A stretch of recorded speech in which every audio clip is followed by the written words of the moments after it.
नमस्कार मित्रों, मैं प्रियंका द्विवेदी स्वागत करती हूँ आप सभी का आपके अपने चैनल प्रियंका हिंदी एकेडमी में।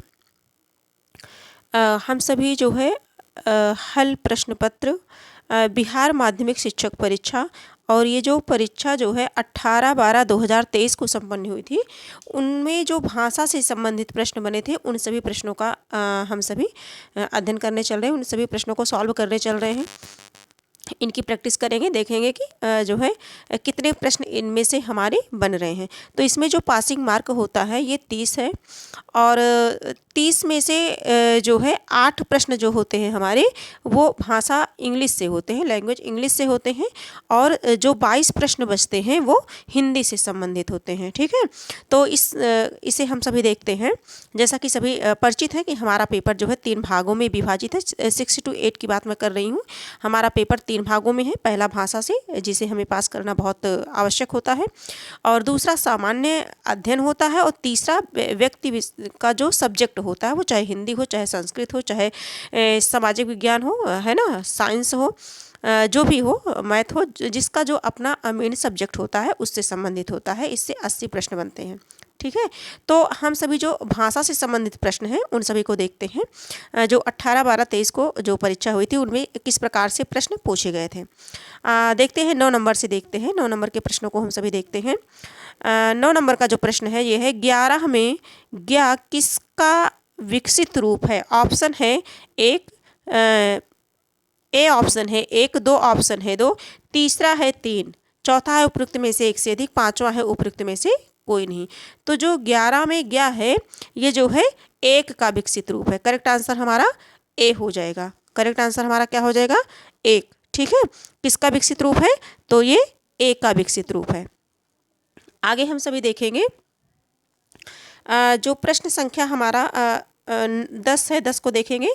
खड़ी बोली का एक और नाम क्या है? खड़ी बोली का एक और नाम क्या है? तो ऑप्शन देख लेते हैं। ऑप्शन 1 है मालवी, बी है मेवाड़ी, 3 है कौरवी, 4 है उपयुक्त में से एक से अधिक, 5 है उपयुक्त में से कोई नहीं। तो जो हमारा प्रश्न है, प्रश्न संख्या 10 हम सभी देख रहे थे। तो प्रश्न संख्या 10 का हमारा जो करेक्ट आंसर हो जाएगा वो हो जाएगा खड़ी बोली का एक और नाम क्या है? कौरवी है। क्या है? कौरवी है। और खड़ी बोली को बता दें, इसे हिंदुस्तानी भी कहते हैं। खड़ी बोली को क्या कहते हैं? हिंदुस्तानी भी कहते हैं। हिंदुस्तानी भी कहते हैं इसे। और खड़ी बोली को जो है कौरवी, हिंदुस्तानी, नागरी व सरहिंदी भी बोलते हैं इसे। नागरी व सरहिंदी, नागरी व सरहिंदी किसे बोलते हैं? खड़ी बोली को बोलते हैं। कौरवी बोलते हैं, नागरी व सरहिंदी बोलते हैं, हिंदुस्तानी बोलते हैं किसे?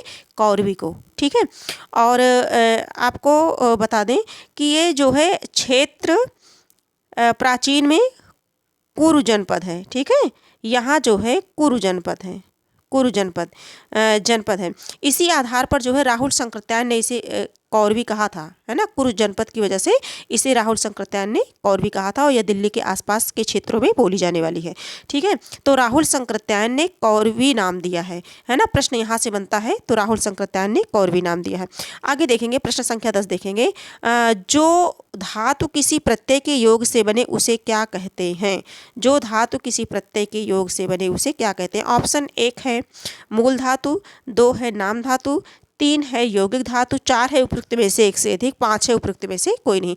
तो जो 11 नंबर का प्रश्न है तो इसका करेक्ट आंसर हमारा हो जाएगा 3 हो जाएगा। यौगिक धातु क्या होगा? यौगिक धातु। यौगिक धातु किसी प्रत्यय के योग से बनती है। यौगिक धातु जो होती है वह किसी प्रत्यय के योग से बनती है। यौगिक धातु मूल धातु में प्रत्यय लगा करके कई धातुओं को संयुक्त करके, मतलब इकट्ठा कर जोड़ करके, कई धातुओं को संयुक्त करके, जैसे अथवा या संज्ञा विशेषण में प्रत्यय लगा के बनती है। संज्ञा या विशेषण में, है ना, संज्ञा विशेषण से तो सभी परिचित हैं, है ना। किसी व्यक्ति वस्तु के नाम को संज्ञा कहते हैं, है ना, विशेषण जो उसकी विशेषता बताए। तो इसमें है जो यौगिक धातु है, ये यौगिक धातु मूल धातु में प्रत्यय लगा करके कई धातुओं को संयुक्त करके अथवा संज्ञा और विशेषण में प्रत्यय लगा करके बनाई जाती है।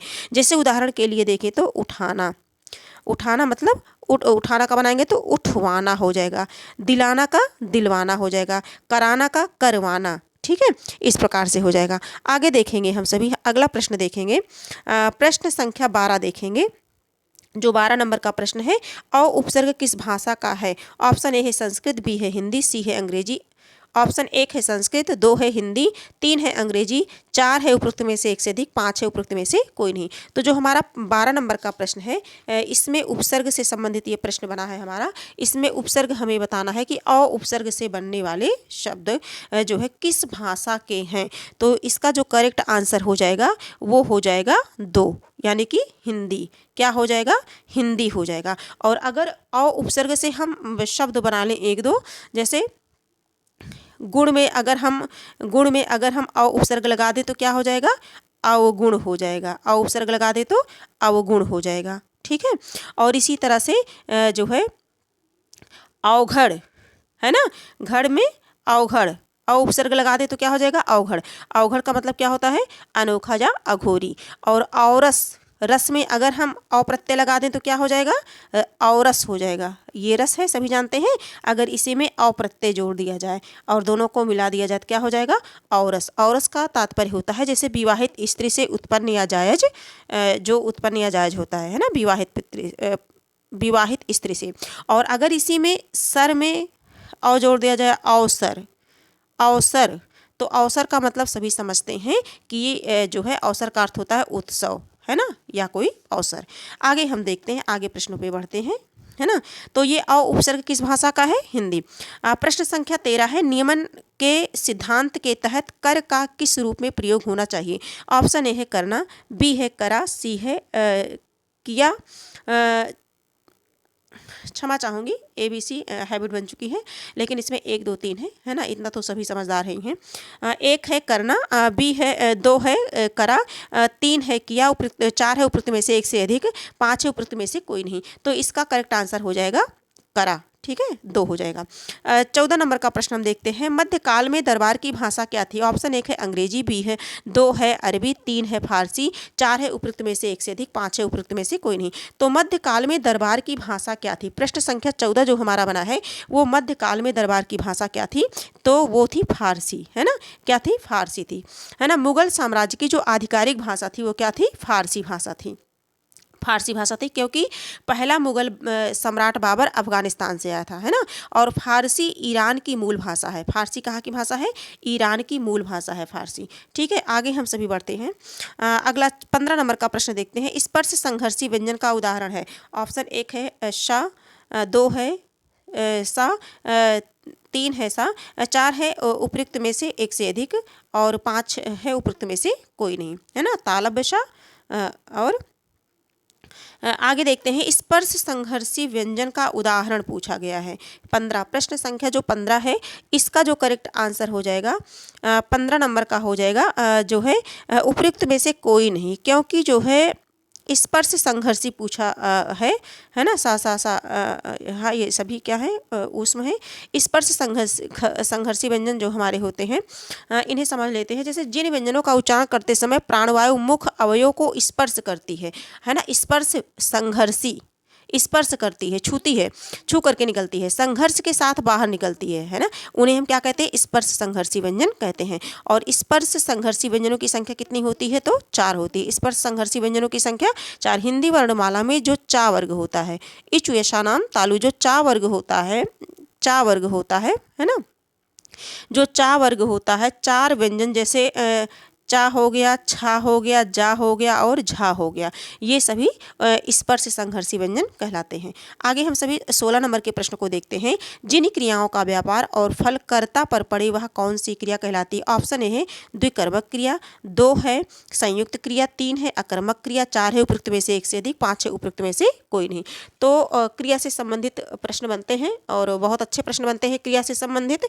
तो हम सभी देख लेते हैं सबसे पहले कि जो क्रिया है इसका आंसर देख लेते हैं। 16 नंबर का जो प्रश्न है, इसका करेक्ट आंसर हमारा हो जाएगा 3 हो जाएगा, है ना। आगे हम सभी देखते हैं, क्रिया पे थोड़ी सी चर्चा कर लेते हैं।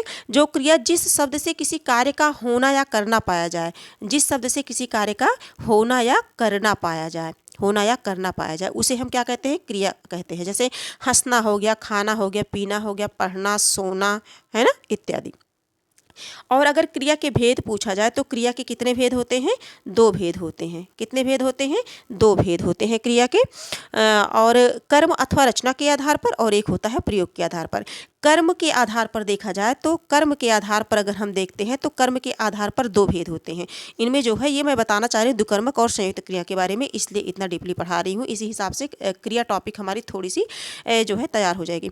तो जो कर्म के आधार पर है ये 2 भेद होते हैं, अकर्मक क्रिया और सकर्मक क्रिया, है ना। अकर्मक क्रिया और सकर्मक क्रिया। अकर्मक क्रिया जिस क्रिया के साथ कर्म का प्रयोग ना हो उसे अकर्मक क्रिया कहते हैं, है ना। जैसे राम खाता है ना, राम कर्ता हो गया और खाना क्रिया हो गई, है ना। मीरा लिखती है, इस तरह से अकर्मक हो गया। और सकर्मक क्रिया हम देखते हैं, जो सकर्मक क्रिया होती है हमारी, जिस क्रिया के साथ कर्म का प्रयोग होता है उसे क्या कहते हैं? सकर्मक क्रिया कहते हैं। जिस क्रिया के साथ कर्म का, एक उदाहरण देखते हैं हम सभी, जैसे राम आम खाता है। राम क्या करता है? राम आम खाता है, आम खाता है। राम कर्ता हो गया, आम कर्म हो गया, और खाना क्या हो गया? क्रिया हो गई, है ना। मीरा पत्र लिखती है, इसमें कर्म जुड़ा हुआ है ना। तो जिस क्रिया के साथ कर्म का प्रयोग हो उसे क्या कहते हैं? सकर्मक क्रिया कहते हैं। उसे क्या कहते हैं? सकर्मक क्रिया कहते हैं। तो आगे हम सभी देखेंगे। और संयुक्त क्रिया किसे कहते हैं? जब कोई क्रिया 2 या 2 से अधिक धातुओं के मेल से बनती है ना। जैसे मुझे पढ़ने दो, मतलब पढ़ना भी है और देना भी है। मुझे पढ़ने दो कहने का मतलब ये देखिए, इसमें पूछा गया है कि द्विकर्मक, क्या पता अगली बार ही आ जाए, द्विकर्मक क्रिया। मतलब मुझे पढ़ने दो, मुझे पढ़ना भी मतलब पढ़ना भी है, देना भी है। वह डूब मरा, मतलब डूबना और मरना, है ना। जैसे चिड़िया उड़ा करती है, उड़ना भी क्रिया है, करना भी क्रिया है। तो जब 2 क्रियाएं एक साथ होती हैं तो उन्हें हम द्विकर्मक क्रिया कहते हैं। उन्हें हम जो है नहीं, संयुक्त क्रिया कहते हैं। उन्हें संयुक्त क्रिया के बारे में पढ़ना है, उन्हें संयुक्त क्रिया कहते हैं जब 2 क्रियाएं क्या होती हैं? एक साथ होती हैं, है ना। आगे हम सभी देखते हैं। अगला प्रश्न हम सभी देखते हैं। अगले प्रश्न में जैसे है हमारा अगला प्रश्न है हमारा जो है किसी के पीछे चलने वाला वाक्यांश के लिए एक शब्द का प्रयोग होगा। ऑप्शन 1 है अनुकरणीय, 2 है अनुगामी, 3 है अनुयायी, 4 है उपरोक्त में से एक से अधिक, 5 है उपरोक्त में से कोई नहीं। तो जो 17 नंबर का प्रश्न है हमारा, क्या है? 17 नंबर का जो प्रश्न है हमारा, ठीक है, जो 17 नंबर का प्रश्न है हमारा, इसमें हम सभी देखेंगे अनुयायी, अनुगामी, अनुगमन करने वाला, है ना। इसके लिए किसी के पीछे चलने वाला, उसके लिए एक शब्द क्या कहेंगे? अनुगामी कहेंगे, है ना। करेक्ट आंसर हमारा क्या हो जाएगा? 17 नंबर का जो प्रश्न है इसका हो जाएगा, अनुगामी का अर्थ होता है पीछे चलने वाला, किसी के पीछे चलने वाला। अनुगामी का अर्थ क्या होता है? किसी के पीछे चलने वाला, ठीक है, एक शब्द हो जाएगा। आगे देखेंगे, इसमें देख लेते हैं। जैसे अनुयायी है, तीसरा है हमारा ये अनुयायी। अनुयायी का मतलब होता है अनुकरण करने वाला। क्या होता है? अनुकरण करने वाला। अनुयायी का मतलब क्या होता है? अनुकरण करने वाला। तो इसमें जो है अनुकरण करने वाला, पीछे चलने वाला, है ना। तो इसमें इसका जो है 2 ऑप्शन है, तो इसका हो जाएगा उपयुक्त में से एक से अधिक। चौथा ऑप्शन हमारा सही हो जाएगा, चौथा ऑप्शन हमारा सही हो जाएगा, है ना। अनुयायी का मतलब होता है अनुकरण करने वाला, है ना। और अनुकरणीय का मतलब क्या होता है? अनुकरण करने वाला। और अनुगमन का मतलब होता है पीछे चलने वाला, है ना। तो इस प्रकार से इसमें हम लगाएंगे एक से अधिक, चौथा सही होगा। 18 नंबर का जो प्रश्न है, ऊंची दुकान फीका पकवान लोकोक्ति का सही अर्थ है। ऑप्शन 1 है कुछ भी मिलने की आशा ना होना। अगला देखते हैं, कुछ भी मिलने की आशा ना होना। अगला है केवल बाहरी दिखावा, केवल बाहरी दिखावा। 3 है छोटे आदमी से बड़े आदमी की क्या तुलना। 4 है उपयुक्त में से एक से अधिक, 5 है उपयुक्त में से कोई नहीं। तो केवल बाहरी दिखावा होगा। ऊंची दुकान फीका पकवान, केवल बाहरी दिखावा। तो जो है 18 नंबर का जो प्रश्न होगा वो हो जाएगा 2, ठीक है। इसका करेक्ट आंसर 2 हो जाएगा। 19 नंबर के प्रश्न को देखते हैं। अर्धमागधी अपभ्रंश से किस बोली का विकास हुआ है? अर्धमागधी अपभ्रंश से किस बोली का विकास हुआ है? तो अर्धमागधी अपभ्रंश से ऑप्शन देख लेते हैं। ए है भोजपुरी, बी है ब्रज, सी है मारवाड़ी, 1 है भोजपुरी, 2 है ब्रज, 3 है मारवाड़ी, 4 है उपयुक्त में से एक से अधिक, 5 है उपयुक्त में से कोई नहीं। तो जो 19 नंबर का प्रश्न है हमारा, ये हो जाएगा अर्धमागधी। किससे है? इसका जो हो जाएगा, ये हो जाएगा करेक्ट आंसर इसका हो जाएगा उपयुक्त में से कोई नहीं। क्यों? इसे समझ लेते हैं। अर्धमागधी अपभ्रंश से पूर्वी हिंदी निकली है। अर्धमागधी से क्या निकली है? पूर्वी हिंदी निकली है। अर्धमागधी से पूर्वी निकली है, पूर्वी हिंदी निकली है, पूर्वी हिंदी निकली है। और पूर्वी हिंदी के अंतर्गत जो भाषाएं आती हैं वो अवधी, बघेली, छत्तीसगढ़ी, यानी कि ABC इस तरह से हम अवधी हो गया, बघेली हो गया, छत्तीसगढ़ी हो गया। ठीक है, तो अवधी, बघेली, छत्तीसगढ़ी इसमें तो है ही नहीं, इसलिए हमारा उपयुक्त में से कोई नहीं होगा। ठीक, आगे देखते हैं। 20 नंबर के प्रश्नों को देखते हैं। शब्द शक्ति कितने प्रकार की होती है? जो शब्द शक्ति होती है कितने प्रकार की होती है? ऑप्शन 1 है 2, ऑप्शन 2 है 4, ऑप्शन 3 है 6, ऑप्शन 4 है उपयुक्त में से एक से अधिक, ऑप्शन 5 है उपयुक्त में से कोई नहीं। तो जो हमारा 20 नंबर का प्रश्न है, 20 नंबर का प्रश्न है, ये शब्द शक्तियाँ 3 होती हैं। कितनी होती हैं? 3 होती हैं। अविधा, लक्षणा, अविधा शब्द शक्ति, अविधा, लक्षणा और व्यंजना 3 होती हैं। और इसमें 3 नहीं है, तो इसलिए उपयुक्त में से कोई नहीं। करेक्ट आंसर हमारा 5 हो जाएगा। 20 का करेक्ट आंसर हमारा 5 हो जाएगा। 21 नंबर के प्रश्न को हम देखते हैं। आचार्य भरत ने रस के कितने भेद माने हैं? आचार्य भरत ने रस के कितने भेद माने हैं? ऑप्शन 1 है 8, 2 है 9, 3 है 11, 4 है उपयुक्त में से एक से अधिक, 5वां है उपयुक्त में से कोई नहीं। तो आचार्य भरत मुनि ने 8 भेद माने हैं। कितने भेद माने हैं? 8 भेद माने। रस के कितने भेद? 8 भेद माने हैं। करेक्ट आंसर ए हो जाएगा। 22 नंबर का प्रश्न हम देखते हैं। जहाँ उपमेय में उपमान की संभावना की जाती है, जहाँ उपमेय में उपमान की संभावना की जाती है, वहाँ कौन सा अलंकार होता है? देखिए, अलंकार से प्रश्न बना है। ऑप्शन 1 है रूपक, 2 है व्यतिरेक, 3 है उत्प्रेक्षा, 4 है उपयुक्त में से एक से अधिक और 5वां है उपयुक्त में से कोई नहीं। तो जहाँ उपमेय में उपमान की संभावना व्यक्त की जाती है, तो इसका करेक्ट आंसर हमारा हो जाएगा उत्प्रेक्षा। क्या हो जाएगा? उत्प्रेक्षा अलंकार, है ना। जहाँ उपमेय में उपमान की संभावना हो या कल्पना की जाती है, वहाँ उत्प्रेक्षा अलंकार होता है। इसकी कुछ ट्रिक हैं, जैसे जनु जानो, जनु जनु जानो, जानो मनु मानो, है ना। जनु मनु यू मानो इत्यादि शब्द अगर यहाँ पर हो जाएं, तो वहाँ पर कौन सा अलंकार होता है? तो उत्प्रेक्षा अलंकार होता है। जैसे एक है उदाहरण है कि काल मारे क्रोध के तनुकाप ने उसका लगा, मानो हवा के जोर से सोता हुआ सागर जगा।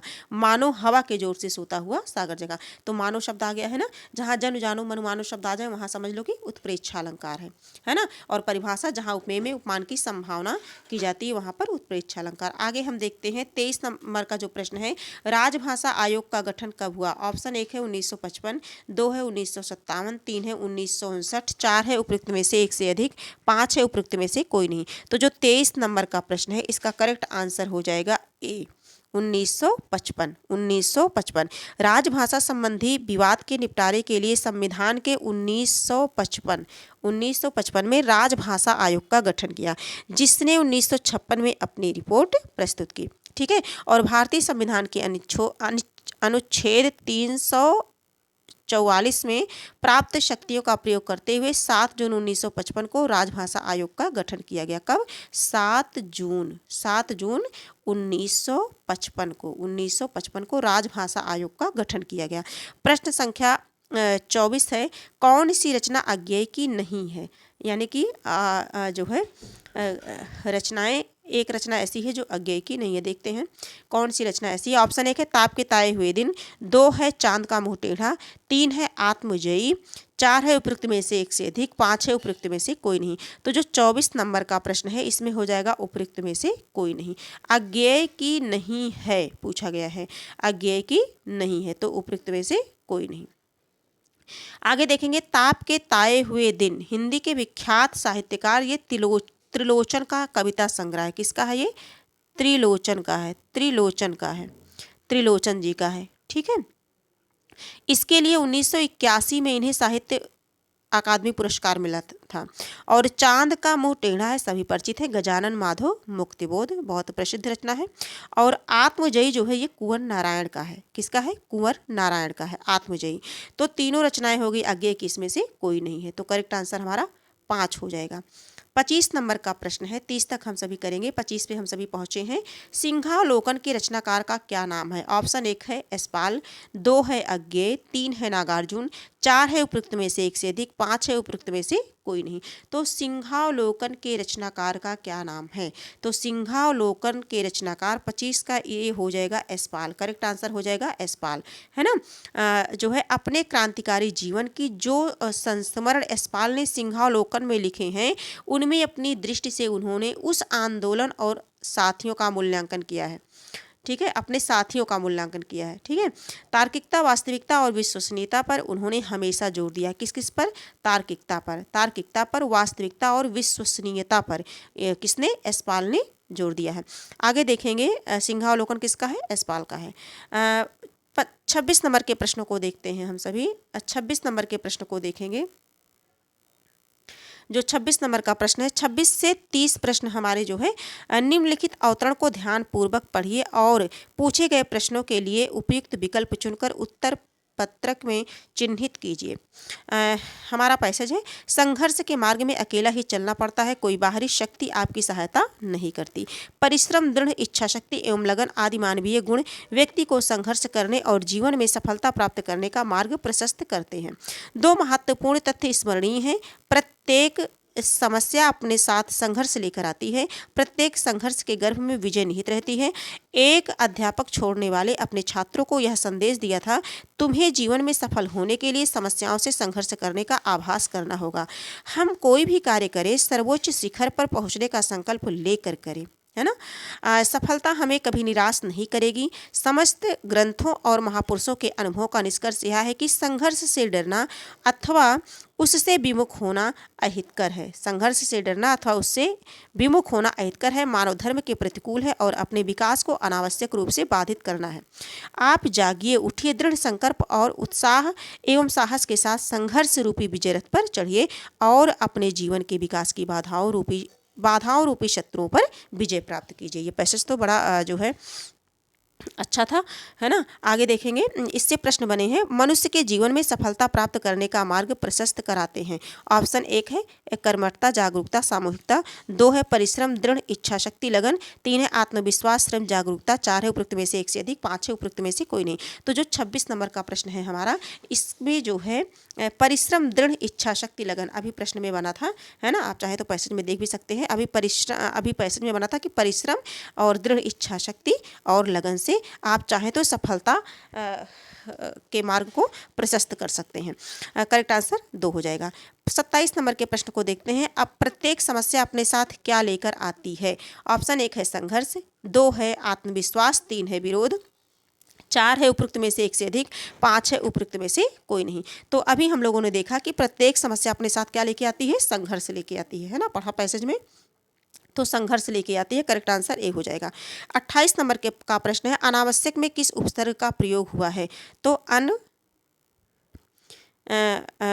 अनावश्यक में ऑप्शन 1 है अन, 2 है अन हलंत लगा हुआ है, 3 है अना, 4 है उपयुक्त में से एक से अधिक, 5 है उपयुक्त में से कोई नहीं। तो 28 नंबर का जो है इसमें जो है 28 नंबर का अनावश्यक अना प्लस वश्यक, अन प्लस आवश्यक, है ना। अन प्लस आवश्यक, अनावश्यक। तो इसका जो है करेक्ट आंसर, ये इसमें जो है अन उपसर्ग लगा हुआ है। क्या लगा है? अन उपसर्ग लगा हुआ है। ठीक है। अगला देखेंगे, करेक्ट आंसर इसका हो जाएगा। अगला प्रश्न हम सभी देखते हैं। 29 नंबर के प्रश्न को देखते हैं। प्रत्येक संघर्ष के गर्भ में क्या निहित होता है? ऑप्शन 1 है सफलता, 2 है आत्मविश्वास, 3 है जागरूकता, 4 है उपयुक्त में से एक से अधिक, 5 है उपयुक्त में से कोई नहीं। 5 है उपयुक्त में से कोई नहीं। तो इसमें जो है इसका जो 29 नंबर का जो प्रश्न है, इसमें जो है अगर गद्यांश के अनुसार प्रत्येक संघर्ष के गर्भ में क्या निहित होता है, तो प्रत्येक संघर्ष के गर्भ में सफलता निहित होती है। क्या निहित होता है? तो सफलता। करेक्ट आंसर ए हो जाएगा। अगला देखेंगे, समस्त ग्रंथों और महापुरुषों के अनुभवों का निष्कर्ष क्या है? संघर्ष से डरना अथवा उससे विमुख होना पराजय है, एक है। ये लास्ट प्रश्न है हम सभी का इस प्रैक्टिस सेट का। और संघर्ष से डरना अहितकर है। तीसरा है संघर्ष से विमुख होना अहितकर है। चौथा उपरोक्त में से एक से अधिक। पांचवा है उपरोक्त में से कोई नहीं। तो चौथा जो है उपरोक्त में से एक से अधिक है। उपरोक्त में से एक से अधिक है। ठीक है, तो करेक्ट आंसर इसका चौथा हो जाएगा। इसमें संघर्ष से डरना अहितकर है, संघर्ष से डरना अथवा उससे विमुख होना पराजय है। ये दोनों बातें, विमुख होना अहितकर है ना, दोनों बातें कही गई थी। तो इसलिए जो है ये संघर्ष से डरना अहितकर है ना, सभी बातें हैं। तो ये करेक्ट आंसर जो है 4 हो जाएगा इसका, है ना। तो हम लोगों ने कितने प्रश्न को किए? हम लोगों ने 22 प्रश्नों को देखा, और 22 प्रश्नों में जो प्रश्न बनने लायक थे उनको भी हम लोगों ने देखा, है ना। और आगे हम सभी जो है ये क्लास आज ही समाप्त होती है इन्हीं प्रश्नों के साथ। फिर हम मिलेंगे एक नए प्रैक्टिस सेट के साथ। और जो है अगर ये क्लास आपको उपयोगी लगी हो तो आप इसे लाइक, सब्सक्राइब और शेयर कर दीजिए अपने कुछ मित्रों के साथ। हाँ, कमेंट में अपने सुझाव लिखना मत भूलिए। और आज की क्लास जो है यहीं तक है। हम फिर मिलेंगे एक नए प्रैक्टिस सेट के साथ, एक नए आत्मविश्वास के साथ। तब तक के लिए मित्रों, धन्यवाद।